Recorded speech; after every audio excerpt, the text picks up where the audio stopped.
والسلام کی سیرت ہمیں یہ سبق دیتی ہے کہ جو غریب ہیں ان کی تعلیم کا نظم کرو۔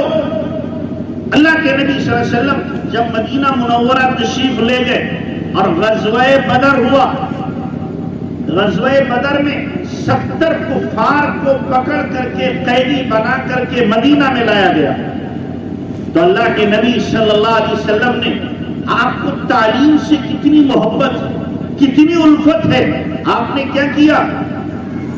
پہلے فرمایا بھائی مال ادا کرو اپنی گردن چھڑانے کے لیے، اور جن کے پاس مال نہیں فرمایا 10 مسلمان بچوں کو پڑھنا لکھنا سکھائیں۔ جن سے سیکھا جا رہا ہے مسلمانوں سے نہیں، جو قیدی کافر دشمن ہیں، دشمن ہیں اللہ کے باغی، نبی کے باغی، دین کے دشمن، ان سے اللہ کے نبی صلی اللہ علیہ وسلم نے فرمایا کہ تم سکھاؤ میرے بچوں کو، 10 بچوں کو تم پڑھنا بھی سکھاؤ گے، لکھنا بھی سکھاؤ گے۔ آپ علیہ السلام نے سبق دیا ہمیں کہ دیکھو علم کسی سے بھی سیکھا جا سکتا ہے، علم کسی سے بھی حاصل کیا جا سکتا ہے۔ آپ علیہ السلام کے زمانے میں کوئی یونیورسٹی تو نہیں ہے، لیکن تعلیم کا کتنا خوبصورت نظام بنایا جناب رسول اللہ صلی اللہ علیہ وسلم نے۔ مسجد نبوی میں صفہ کا چبوترا، وہاں سیکھنا سکھانا، ایک جماعت بیٹھی ہوئی ہے جو قرآن سیکھ رہے ہیں، دوسری جماعت بیٹھی ہوئی ہے جو دعائیں سیکھ رہے ہیں، تیسری جماعت بیٹھی ہوئی ہے جہاں پر اللہ اللہ ہو رہا ہے، ذکر ہو رہا ہے، کچھ لوگ بیٹھے ہوئے ہیں، نماز سیکھی جا رہی ہے۔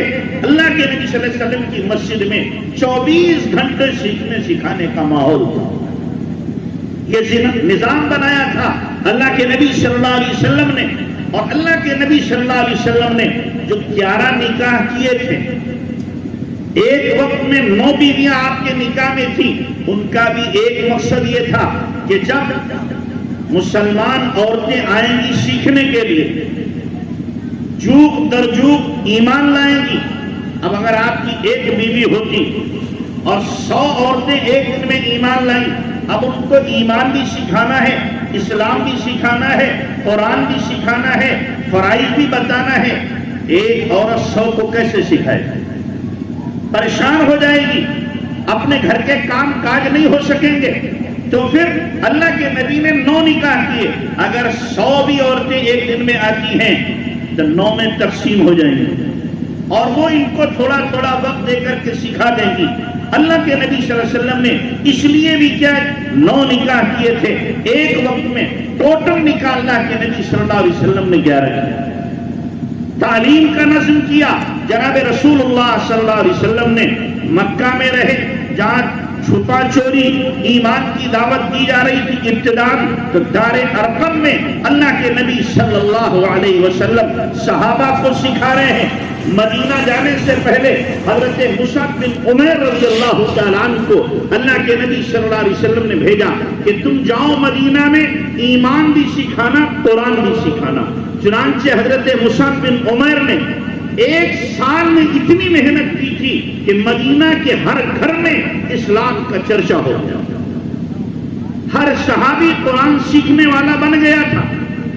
تو اللہ کے نبی صلی اللہ علیہ وسلم نے نظام بنایا تھا تعلیم کا، اور جس دین کی پہلی آیت اتری ہو، جس دھرم کی پہلی آیت اتری ہو، کیا؟ اقرا، پڑھیے، پہلا حکم اقرا، پڑھیے۔ ابھی حافظ صاحب فرما رہے تھے کہ ہمارے اندر ہی سب سے زیادہ کیا ہے؟ غیر تعلیم یافتہ طبقہ ہے، سب سے زیادہ ان پڑھ ہم میں ہیں۔ کیوں آخر ہم نے ادھر توجہ کیوں نہیں دی؟ ہم صرف توجہ دیتے رہے بلڈنگیں بنانے پر، فیکٹریاں بنانے پر، کوٹیاں بنانے پر اور دوسری چیزوں پر، تعلیم پر توجہ کیوں نہ دی؟ اللہ نے ایسا نہیں ہے مسلمانوں کو مال نہیں دیا، مسلمانوں نے بھی کروڑ پتی ارب پتی، لیکن وہ اپنی دولت پر سانپ بن کر کے بیٹھ گئے۔ جیسے سانپ نہ خود فائدہ اٹھائے نہ دوسروں کو فائدہ اٹھانے دے. یہ بھی سانپ بن کر بیٹھے ہیں. یہ مالدار نہیں بلکہ مال کے چوکیدار ہیں. مال کے چوکیدار ہیں, مال کی حفاظت کرنے والے ہیں.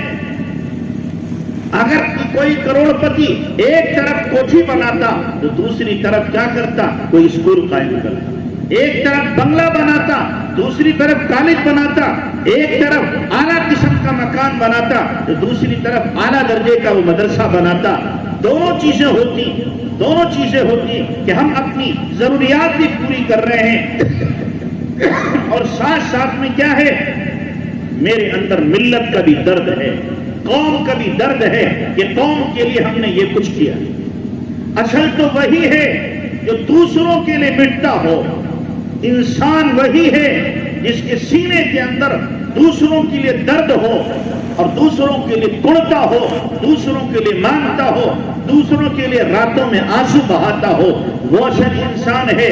جناب رسول اللہ صلی اللہ علیہ وسلم نے فرمایا, من لم یہتم بامر المسلمین فلیس منا, کہ جو مسلمانوں کے بارے میں فکر مند نہیں ہے, مسلمانوں کے معاملات میں, فرمایا فلیس منا, وہ ہم میں سے ہے ہی نہیں, ہم میں سے ہے ہی نہیں. مسلمانوں پر کیا بیت رہی ہے, کیا حالات ہیں اور کن پریشانیوں میں, کن فتنوں میں مبتلا ہیں, اور غیر قوموں کی سازشوں نے جس طریقے سے ان کو جکڑ رکھا ہے, وہ نکلنا چاہے نکل نہیں پا رہے. لیکن کچھ لوگ کچھ کر سکتے ہیں, سر اٹھا سکتے ہیں.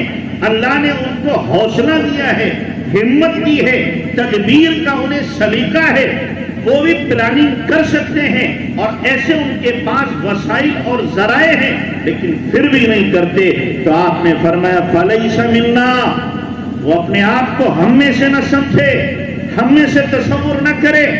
تو اس لیے میرے بھائیوں, بیدار ہونے کی ضرورت ہے کہ ہم کیا ہو جائیں, اللہ کے لیے بیدار ہو جائیں. اپنے دماغ جو ہم نے سن کر لیے ہیں ان کو دوبارہ کھولنے کی ضرورت ہے, دوبارہ کھولنے کی ضرورت ہے. ایک نظام بناؤ ایسا کہ تعلیم کا نظام بھی ہمارے یہاں مضبوط اور ہماری نگاہ بہت کڑی اور سخت ہو اپنی بچیوں کے سلسلے میں کہ ہماری بچیاں کہاں آ رہی, کہاں جا رہی. ایسا ماحول بنے, اس ماحول میں آ کر کے کوئی غیر بھی آئے تو کہے کہ یہ تو مسلمانوں کا محلہ ہے.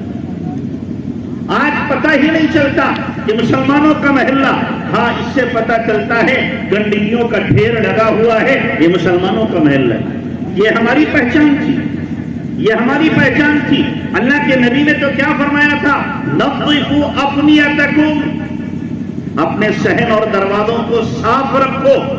ہم نے گندگی کے ڈھیر میں تبدیل کیا. اللہ کے نبی نے فرمایا تھا یہودیوں کی پہچان یہ ہے کہ وہ اپنے دروازوں پر گندگی رکھتے ہیں. یہودیوں کی پہچان بتائی تھی اور ہم نے خود اپنی یہ پہچان بنا لی.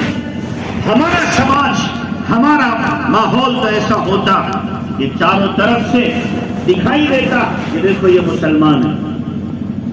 سروں پر ٹوپیاں ہوتی, چہرے پر داڑیاں ہوتی, اسلامی لباس ہوتا, مسجدیں آباد ہوتی. چاروں طرف بجائے گانے سننے کے ہمارے بچے قرآن سنتے. چاروں طرف بجائے اس کے کہ ہمارے بچے یہاں 4 بیٹھے, وہاں 4 بیٹھے, وہاں 6 بیٹھے اور موبائل میں نامعلوم کیا بےہودہ چیزیں دیکھ رہے ہیں. کاش کے یہ قرآن کی تفسیر سن رہے ہوتے, نعتیں سن رہے ہوتے, ان کے چہروں پر اسلامی مسکراہٹ ہوتی, ایمان کی بشاشت ہوتی. لیکن نہ ماں کو پتہ ہے, نہ باپ کو پتہ ہے, نہ گھر کے گارجن کو پتہ ہے کہ میرے بچے کیا کر رہے ہیں. ہم نے اپنے ماحول کو تبدیل کر دیا. پتہ ہی نہیں چل رہا کہ مسلمانوں کا ماحول ہے یا غیروں کا ماحول ہے. ہمیں ایک اسلامی تشخص ملا تھا, جناب رسول اللہ صلی اللہ علیہ وسلم کی ہمیں سیرت ملی, آپ علیہ السلام کی خوبصورت زندگی ملی تھی. ہم نے اسے اٹھا کر کے باہر پھینک دیا. غیروں کا طریقہ ہمیں اچھا لگ رہا ہے. سوچو ذرا چاہیے تو یہ تھا غیر قومیں ہمارے پاس آ کر کے سیکھتی کہ انسانیت کسے کہتے ہیں، غیر قومیں ہمارے پاس آتی اور ہم سے پوچھتی زندگی گزارنے کا طریقہ کیا ہے، لیکن جب ہم نے اپنے طریقوں کو بھلایا ہے تو دوسروں کے پاس جا رہے ہیں، ہم ان کے طریقے کو اپنا رہے ہیں۔ سر سے لے کر کے پیر تک اپنی زندگی کو دیکھو، اپنے سراپے کو دیکھو کہ میرا اسلامی ہے کہ غیر اسلامی ہے۔ کیا ہمیں اسلام نے زندگی گزارنے کا سلیقہ نہیں دیا تھا، پہننے اوڑھنے کا سلیقہ نہیں دیا تھا، لباس کا سلیقہ نہیں دیا تھا؟ ہمیں آزاد اسلام نے چھوڑ دیا تھا، جیسے چاہے ویسے زندگی گزارے۔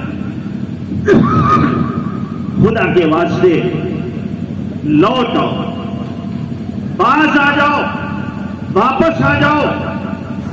اگر عزت چاہتے ہو، کامیابی چاہتے ہو، سرخروئی چاہتے ہو، دنیا میں سر اٹھا کر کے جینا چاہتے ہو تو لوٹ آؤ جناب محمد الرسول اللہ صلی اللہ علیہ وسلم کی سیرت کی طرف، آپ علیہ السلام کے طریقے کی طرف۔ اسی میں عزت ملے گی، اسی میں کامیابی ملے گی، اور کہیں کامیابی آپ کو نہیں مل سکتی۔ حضرت معاویہ رضی اللہ عنہ کے زمانے میں افغانستان تک اسلام پہنچ گیا تھا، افغانستان تک۔ حضرت معاویہ کا انتقال ہو گیا اور افغانستان کا جو راجہ اور بادشاہ تھا اس وقت میں ٹیکس دیتا تھا اسلامی حکومت کو۔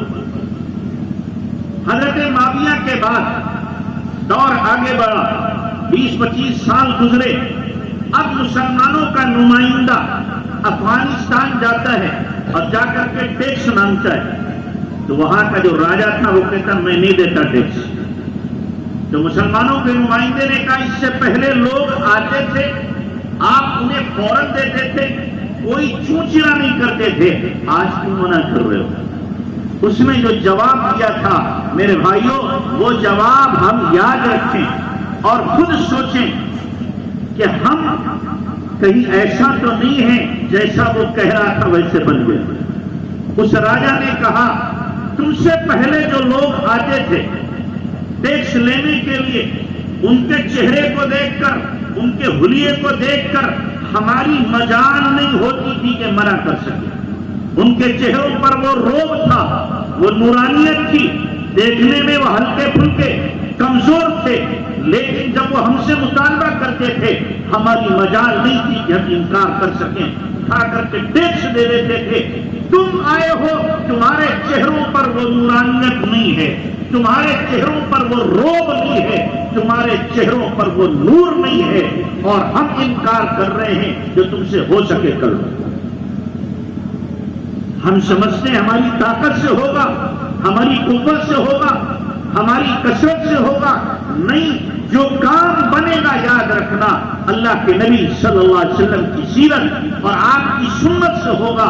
جب امت نبی کی سنت پر، نبی کی سیرت پر، نبی کے طریقے پر آئے گی تو اللہ تبارک و تعالیٰ اس امت کو عزت کی چوٹیوں پر پہنچائے گا۔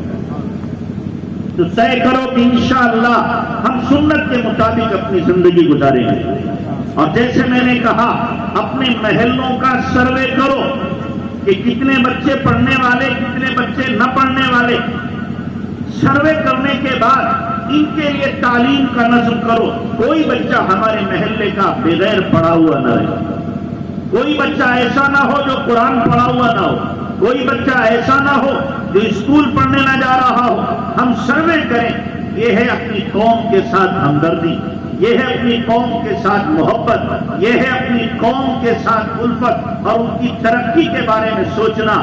یہ سوچ اگر ہمارے اندر پیدا ہو گئی، انشاءاللہ چند سالوں میں ہماری کایا پلٹے گی، ہمارے بچے اٹھیں گے اور پھر اعلیٰ تعلیم پا کر کے اللہ تبارک تعالیٰ ان کو اچھے اچھے محکموں میں، ڈپارٹمنٹ میں پہنچائے گا اور یہ اپنی قوم کے ہمدرد بنیں گے۔ کرو گے کوشش انشاءاللہ؟ اور بھائی کرو گے؟ زور سے کہو انشاءاللہ۔